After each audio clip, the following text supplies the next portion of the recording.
the Davis family, huh? Yeah. All the jockeys, right? Yeah. That's great. Yeah. Pass the wire. That's great. Maybe you sign my jacket for me. Okay. I have to charge you though. If he signs the jacket and years go by, maybe 40, 50 years, and my nephew sees Dylan Davis, that shit might be worth some money. That was a top jockey in New York.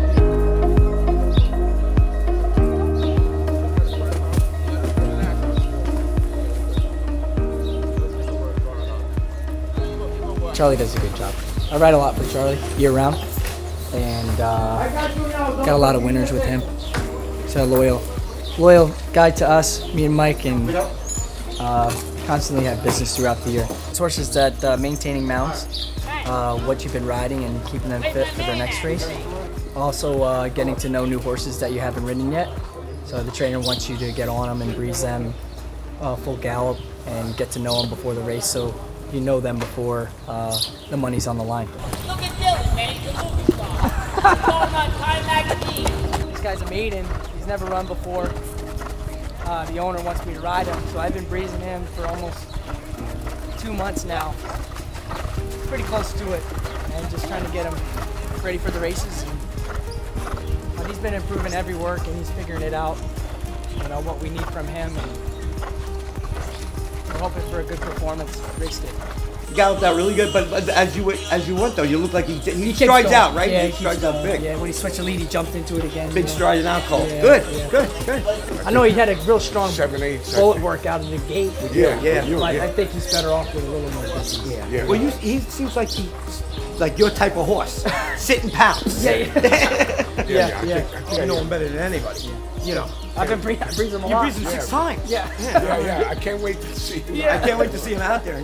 But like Charlie said, he'll get better with racing because you know more competition, horses around him and stuff. I usually write my horses down when I work, and but today I breezed this horse like six times, so I already know him pretty good. But just to keep my mind refreshed for race day. So usually horses that I haven't been on, I'll write down or claimed from different trainers just to see how they're doing and switched over, and it just keeps my mind. It's easier for me because it's hard for me to remember all the horses that I'm riding. So as I'm breezing them, it's just a good refresher. I'm gonna send you with Kupp here, Okay. and I want you on the outside. Is that him on the left there? Kupp. Kupp should be coming around the turn here. Oh, the horse. The horse Kupp. Yeah, I know Kupp. Yeah, that's one you rode in up second. Yes. But I want you on the outside. I'm gonna put Daddy Nose on the inside. Oh, The okay. company, Sure, okay? yeah, You don't want to go down by the Crocker Stand Gap and going that way. That's the way that you got far to get to the bowl. I just want Lane to Okay, Lane's going on Daddy. here's Kupp here. Hey, yeah. Big boy. Watch it. He's gonna get you.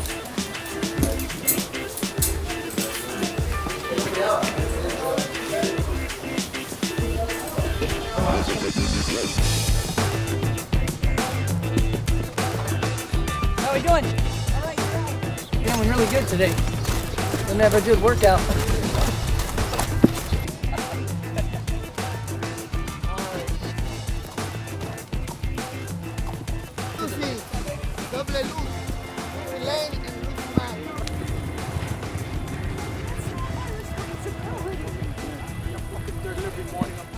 Tops. What was that? I've been taking pictures of my shoes. It's too late now. It's too late. I got high tops from We're gonna take that camera away. LL Bean in Lake George. I bought them in the summertime, and they were like $40. They were 50% off. I said, Katie, I'm getting these moccasins. Once they get the greatest. These are awesome. I bought them dead of summer. I mean, it was August, like fucking. The day we went, it was like 85 and 90 degrees. She goes, "You're gonna buy those?" I said, "Hell yeah, my other moccasins are shit." Yeah. And 50% off. They're $40. Yeah, they're You great. look good, Les. You look good. I don't care anymore. I was just gonna say, who gives a I shit, used right? to care how I Adam looked. Sandler is the greatest. Yeah. That guy walks around looks like Hey. a bum. Said this one's strong a little bit, so we see how we do.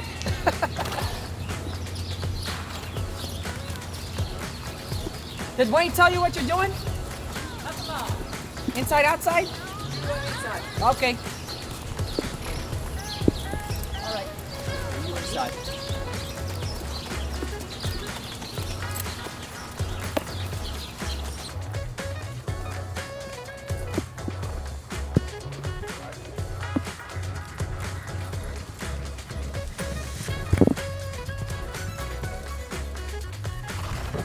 get us? 48-1. 48, right? Yeah. We were cooking. Track's a little quick though. It is tight, but they went off pretty fast. They were both real strong. That was good. Yeah, you just want to be a little strong, but he's good all the way through. Yeah. Thank you. Brother-in-law, family together.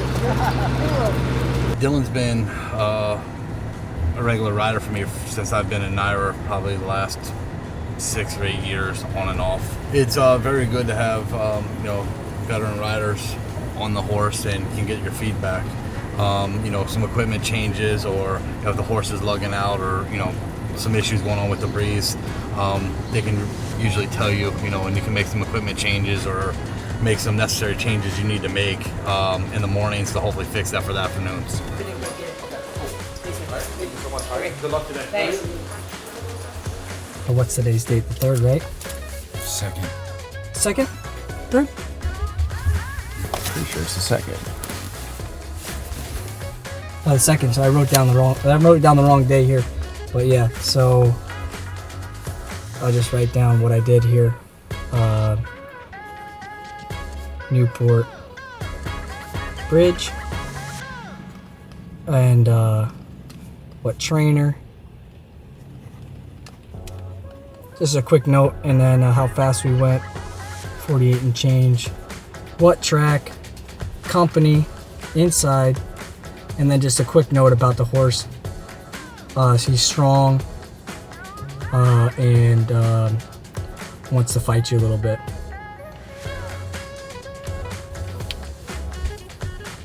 I guess depending on the horse, that's either a positive or a negative, or is that generally a positive side? You like them to be strong, but the way he was doing it, he almost want to be almost a runoff strong. But now that I know him, so in the race, I'll break him good, and I'll let him get his pace that he wants instead of fighting him. Once he gets to the speed he likes, then I'll start working with him. If I start fighting him too early, telling him to slow down, then it's going to be a fighting match the whole race. So you want that horse, you want him to be as comfortable as possible. So breaking him well, nice and clean, hopefully a clean break, and getting him to the speed that he likes, that he's comfortable, which would probably be forward because he's an aggressive horse, and then just working him from there. That would be the best case scenario. I breezed another horse earlier, Kupp, and I finished 2nd on him, so I don't have to write nothing down about him. I already know him, and he breezed really well. So he's looking for a good performance with him too next time. So probably next week. My dad's horse in the first race. 12:50. I'll be there like 11 o'clock. It's supposed to rain all day. So do you normally come out and look at the track first thing? Most of the time, yeah. And what are you looking for? I think it's pretty self-explanatory today because it's going to be sealed and raining all day. But you can kind of get to see if it's even all through. If there's some standing water in spots, you can kind of figure out that when you're on the track for races. So it's pretty simple. But when it's open and stuff, I'll come and check it out and just walk to the wire and just kind of see if there's some tighter spots. And you can kind of get a good idea about what's going on. Basically, the depthness and the consistency through to the wire. If it's a little tighter or looser into the inside or outside, and then after you run a couple races, you'll figure it out then. But it's good to know at least before the first race an idea of what you're running over and what you're looking at.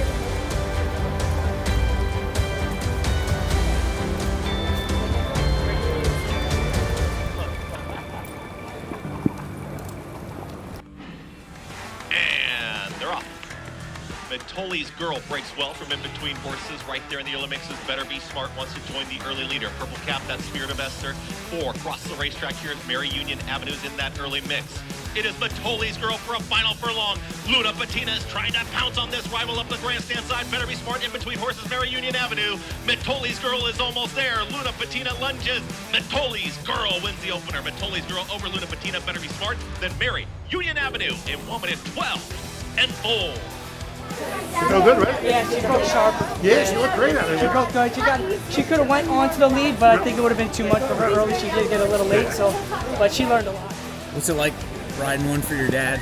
No, it's great. I can't wait for her to win. She's sitting on one soon, but incredible because I don't ride for Dad too much because I have a lot of business, but he knows I'm there for him anytime he needs me. But really, really special. And then just waiting for a winner for him again. No, the key today was to brake sharp. Her first time out, she didn't brake good at all. She hopped out of the start and hit a lot of dirt. Today she broke sharp and she had a clean spot there, laying second. A little green because she was actually next to horses now, and she learned a lot. And then she got a little tired that last 16th of a mile, but a big improvement from her first start.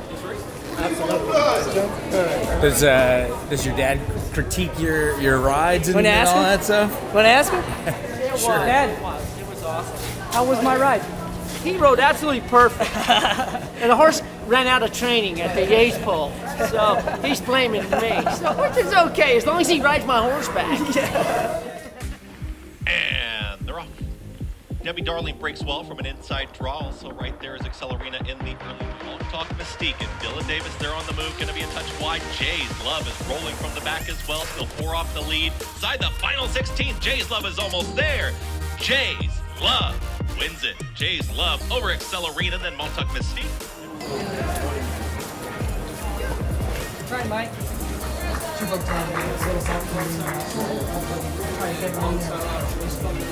Real bad, huh? Yeah, right back to last. Yeah. Seems like maybe the middle of the track is where you want to be today. Yeah. Is that how you're reading it? Yeah, a lot of standing water inside now. What we thought earlier. Wanted to break better than what what happened out there. I got a little bump from the inside and outside. Stopped me from really getting to a position I wanted. Then after that, just kind of riding the race and opted to the outside early just to make sure I was in a good spot, turning for home. Gave me a good punch there, but the filly that won it on the 6th there, she had a lot more turn of foot. And they're off. Good speed to the outside here from Mr. JT. Also Skylanders in the early mix with Radio Red. Here is Radio Red, who now takes the front. It's Radio Red and factually correct. They have still not been caught, and factually correct is now back in front by a full leg. Factually correct fighting plenty more. It's factually correct. It's actually got worse, isn't it? Yeah, it's How's the wind up there? It's okay. It's just a lot of rain. Let me talk to the owner real quick. Yeah. No, I love the horse. Thank you so much. Great ride. Okay, thank you. What's it like in the jocks room between races? Is it kind of quiet? Is there a lot of conversation? All the jocks have their personality, but I almost kind of mind my own business there, watching races and just trying to kill time. But it's all right. You know, there's corners where guys are louder, and if you want to go there, you go there. If not, you mind your own business. Stakes races coming up. What's like your kind of mentality going into a stakes race? Is it different than any other race, or just kind of keep that same sort of even keel mentality no matter? Yeah, even keel. My father taught me that the only thing different is the purse. So you ride every race as the best you can, and if you win, then that's great. So just always trying to do my best out there, whether it's a claimer or a big money grade 1 race. And they're off. Vigilante breaks well, so does Quality Chic towards the far outside. Trying to join them, here comes Laughing Boy to the inside, and Laughing Boy wants to push the tempo. Quality Chic's got the lead. Vigilante is right there. Here comes Coastal Mission. Kinetic Sky is following that move as well. Dropping back there was Castle Chaos. They reach the top of the stretch. Quality Chic is still in front. It's Quality Chic inside. Kinetic Sky, Quality Chic, Kinetic Sky, got him! What's it like in the rain like this? You feel it? You know, you're riding 35, 40 miles an hour. You feel it on your face or anything? I feel it, but I drive on it because I know other riders don't like it as much. So I see it as an opportunity. But, you know, it's picking up now as we go. The last couple races are going to be probably pretty tough. Today, just this horse, I thought I was expecting a lot more from him. He broke good and everything. He got me in a good spot, but when the run started, he just never gave me any more gears. Long day in the rain, haven't won one yet. How do you kind of stay focused and prepare for the last 2? Yeah, well, that's the thing is you lose more than you win here in racing, so you're kind of callous with that. And I think of it as I got 2 more shots to go. Dylan, go win that stake for Mr. Baker today, okay? Good luck. All right? 24 Mamba. There you go. Remember, every time I see you, you have a good day. A lot of speed in there with Robbie and a couple other ones. Yep. So definitely sets up. And they're off. 24 Mamba hopped in the air at the start. Downtown Charlie Brown has got speed. Listen to your heart. And here's Super Chow, wants to be up with the early tempo as well. 24 Mamba on the grandstand side stage left. They haven't got to Super Chow yet. It's still Super Chow holding him off. Super Chow drifts but does it again, and Super Chow wins the Tom Fool. Super Chow over Maniwa stage left at 24 Mamba. It seemed like the horse was full of run at the end. You feel like just kind of jumping at the start kind of cost you. Yeah, that's horse racing luck right there. Didn't go in our favor. He was standing good, but I guess he tried to time it, and after that he just jumped straight up in the air. All the plans go out the window. You have to kind of like ride your race, make sure he's okay. And he made a good run. You know, he made a great run there on the outside, finished fourth, and you know, he belongs here. He shows that if he gets a clean break, he's probably right there for the win.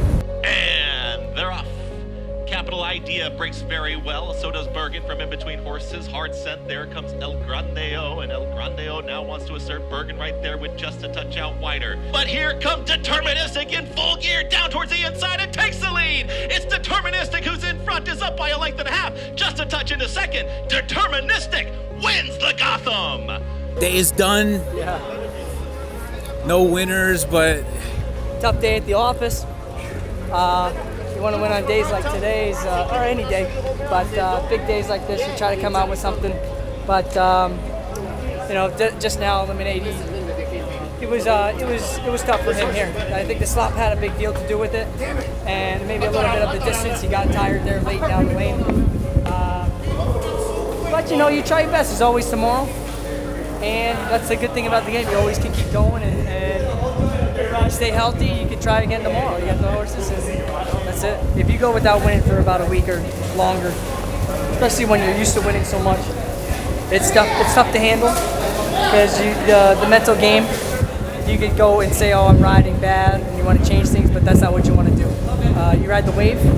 You're gonna win a lot in spurts, and then you're gonna lose. And along, I've seen guys go for 100, and that's the game. And it just depends on whose turn it is. And then you just keep positive. I got my kids to go see, my family to go see at home. They always lift my spirits up.